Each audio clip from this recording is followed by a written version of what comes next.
Hi, and welcome to Morning Coffee. A few weeks ago, Bishop Ken Carter was here with us. He presented at our seminar on aging and he preached on Sunday morning. But the greatest pleasure for me was just having time in between all of those things to talk to him. And one of the things we did was reminisce about this building. From his perspective, all the changes, wonderful changes. He said numerous times, all the renovations, all that's changed and shifted over the years in this building has made it all the more beautiful. And I couldn't agree more. One of the things that was most interesting was he talked about when these stained glass windows that are part of our sanctuary space were put in. He was present here as the pastor and helped to decide what was the iconography that went into these windows. And this window in particular behind me, it's the Pentecost window, was the one that he had the most interesting comments about, I thought. He said the original designs that came from the artist had all the people who were in the window experiencing the descent of the Holy Spirit in the form of a dove and flames above their head. All of the people were white European looking.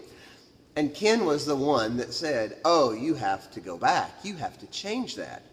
Because Pentecost isn't about just the white European church.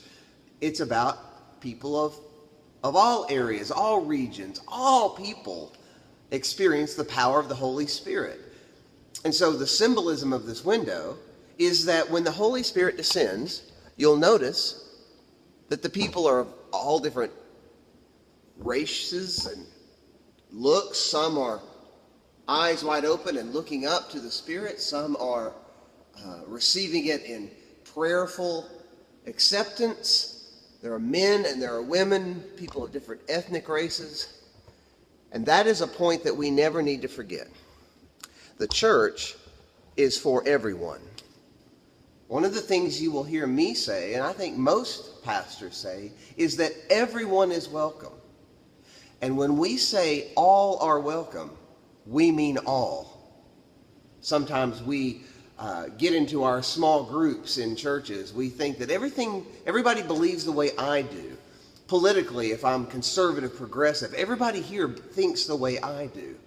Well, let me assure you, in this and every other church I've ever been a part of, there are people who disagree with you in your church. And thanks be to God, our calling together is not that we will be in total agreement on every political or theological idea. That is not what binds us together.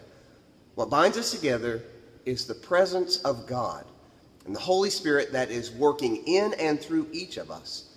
And our calling as the modern church is the same as the church then, to welcome all, to learn how to be a community of faith together, to be hospitable to everyone who shows up. Because in this church, all are welcome, and all means all. I hope you have a great day.